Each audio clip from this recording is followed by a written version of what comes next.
Untuk pokok kelapa sawit, cara penggunaannya boleh spray ataupun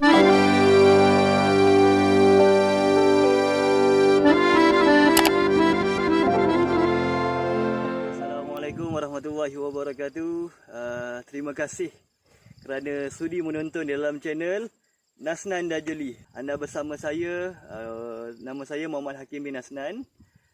Ini sekarang anda berada di tempat saya bekerja, di ladang Not Labis, yang mana lokasinya terletak di Labis, Johor. Okay, baik, sebenarnya Encik Nasnan ataupun abah saya sebenarnya ada bertanya, berapa sebenarnya kos, berapa persen sebenarnya kos yang pembajaan ni ambil daripada kos keseluruhan di dalam ladang.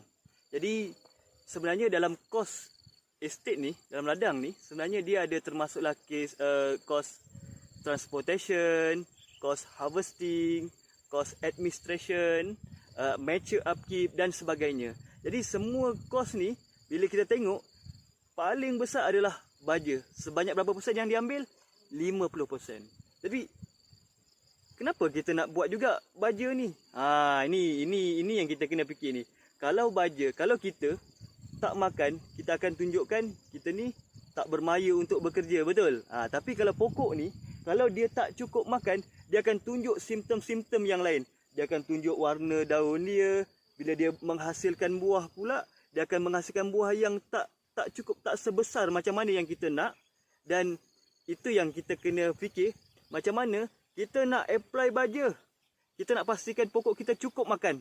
Tapi dalam pada masa yang sama, kita nak hasil yang tinggi tetapi kos yang rendah. So macam mana kita nak buat tu? Ni kita kena tanya dengan yang pakar-pakar ni. So siapa dia? Silakan Encik Nasnan kalau anda boleh jawab. Okay. Assalamualaikum warahmatullahi wabarakatuh. Kembali kepada video yang seterusnya. Setelah abah tunjukkan macam mana nak buat baja organik. Kenapa perlu baja organik? Dan kenapa perlu baja kimia? Sebenarnya gini, itu yang awal sekali kenapa abah buatkan video tadi. Tujuannya meningkatkan keuntungan dengan cara mengurangkan kos dalam operasi tanaman yang kita laksanakan. So baja adalah memainkan peranan atau yang makan kos yang tinggi dalam pertanian, terutamanya dalam tanam-tanaman. Kalau pada kelapa sawit 60% kos diperlukan untuk pembajaan.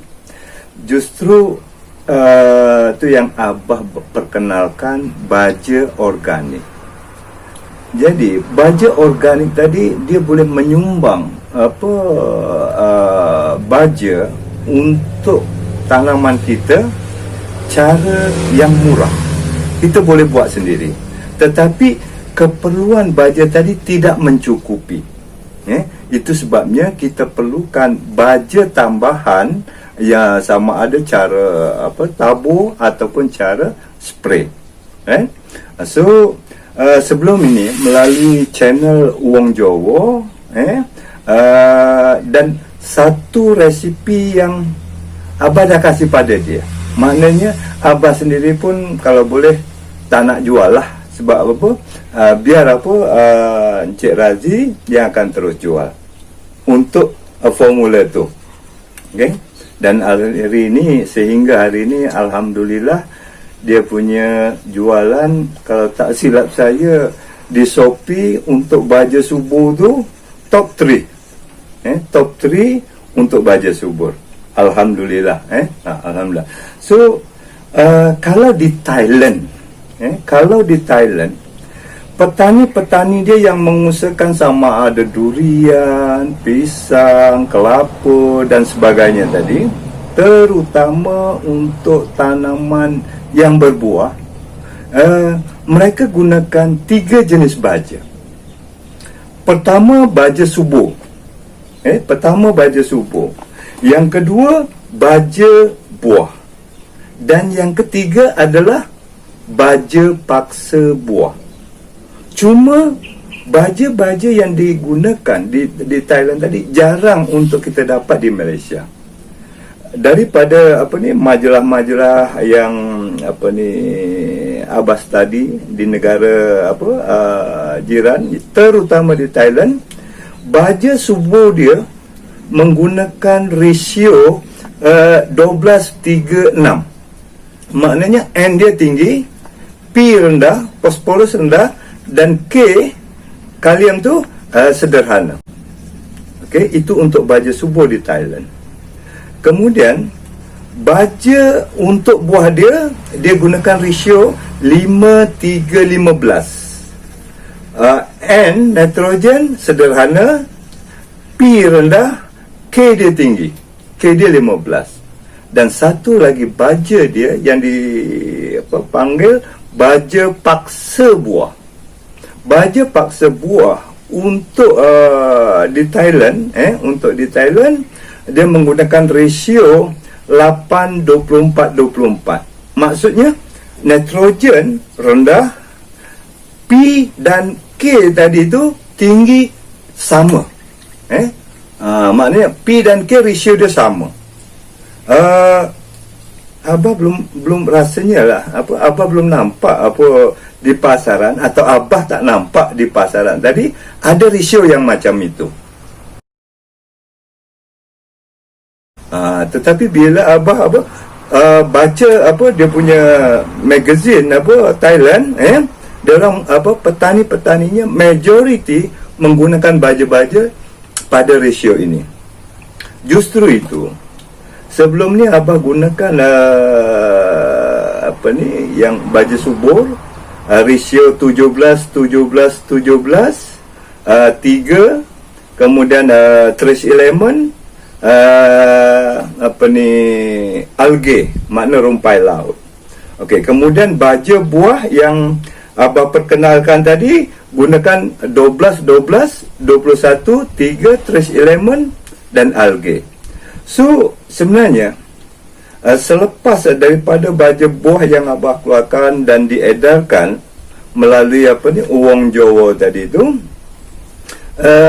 Abah dah buatkan satu formula seperti Thailand, paksa buah.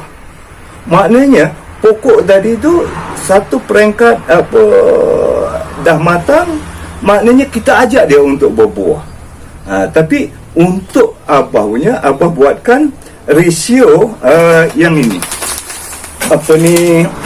Ini untuk baja paksa buah 8:24:35. Abah naikkan K ni tu tinggi. Sebab mungkin di negara kita ni tidak majoriti petani menanam buah-buahan, tetapi majoriti petani tadi menanam kelapa sawit. So bila kelapa sawit atau kelapa perlukan K yang tinggi kalau kita nak rangsang dia untuk berbuah yang lebat tadi itu. So Abah gunakan 8:24:35, 3 trace element dan algae.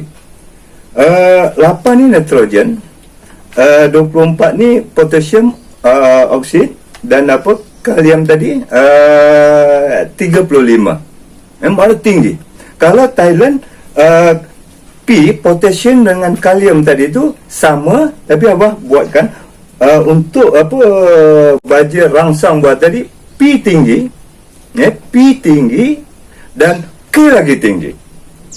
Abah dah cuba pada pokok cempedak yang belum pernah berbuah, dan hari ini dia mula berbuah.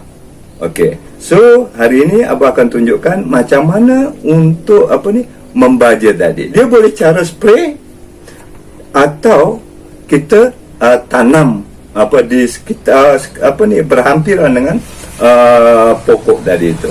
Okey, mari go Abah. Sekarang ni Abah nak tunjukkan pembajaan untuk baja paksa buah. Okey, ini satu pokok kelapa yang belum berbuah, tapi pokok ini mampu untuk berbuah. Cuba kita sama-sama tengok. Di sana juga sebelah pokok ni juga pokok yang sebaya dengan dia. Jadi untuk pembajaan ini kalau kita tak mau spray, kita buat lubang apa, pakai parang ke apa gitu, ambil satu sudu makan ni, satu sudu makan, masukkan ni, tutup balik, ambil 3 poin, satu, sini satu.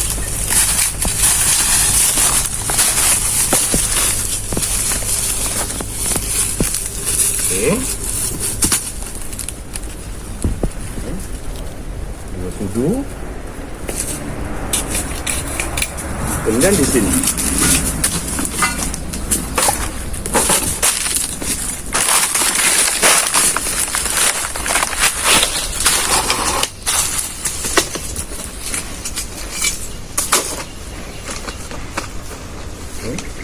Tiga sudu.